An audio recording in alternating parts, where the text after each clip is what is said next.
Whoever designed this Nerf accessory had a great idea in theory. Unfortunately, it all kind of falls apart if you are somebody who likes Nerf attachments and accessories. Which, if you're buying something like this, you're likely in that camp. So let's get something out of the way first. You might notice the shelves looking a little sparse over here. That's because I'm in the middle of a move, which is good news because I'll have my own dedicated studio space soon. Yay.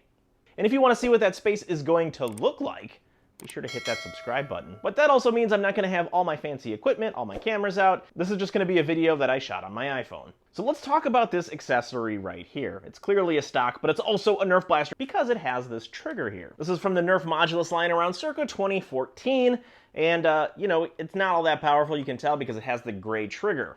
But essentially, it's like attaching a Nerf Jolt to something that fits on a Nerf Strife. Now, if I put a barrel on this, this would be an extremely long Nerf blaster. But here's the thing though, this stock is very functional. It's got a nice decent length to it so that it feels pretty good, not like some of the shorter stocks that we're used to nowadays. But the main feature, the main gimmick, is the fact that this has a barrel attached to it, so let's take a look at that.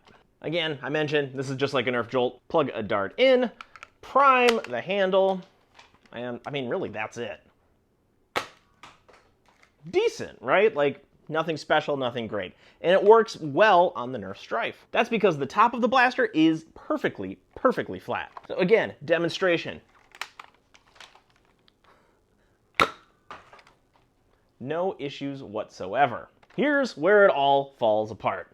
The second I want to attach anything to the top of this. You can already tell this isn't going to work, but let me get a dart and, well, I'll show you exactly what I mean. And for starters, I can't even load a dart in here without extremely bending it. It still works, but okay, let's go with that.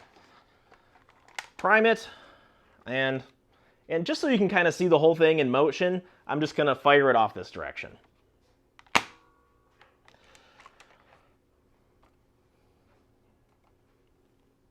I mean, really, that's it. Now, of course, the obvious solution is to take off the scope. But as I said earlier, if you are somebody who's getting a stock attachment point on a blaster that doesn't already have one, you're likely predisposed to wanting more attachments, which makes this kind of a funny, useless feature. But wait, you say, there is another option.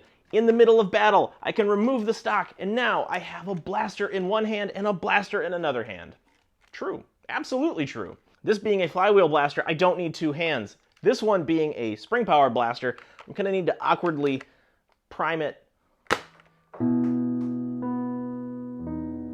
Not to mention, loading darts is going to be a challenge. So I'm not quite sure what to think about this one. Like, on one hand, it's a really good stock. No issues whatsoever there.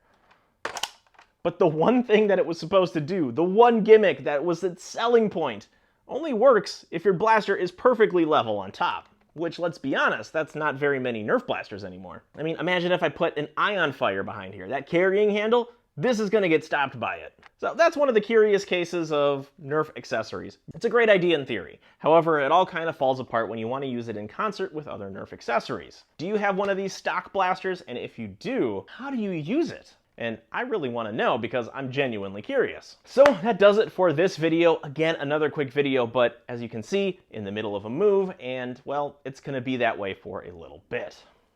Thanks for tuning in. We'll see you next time.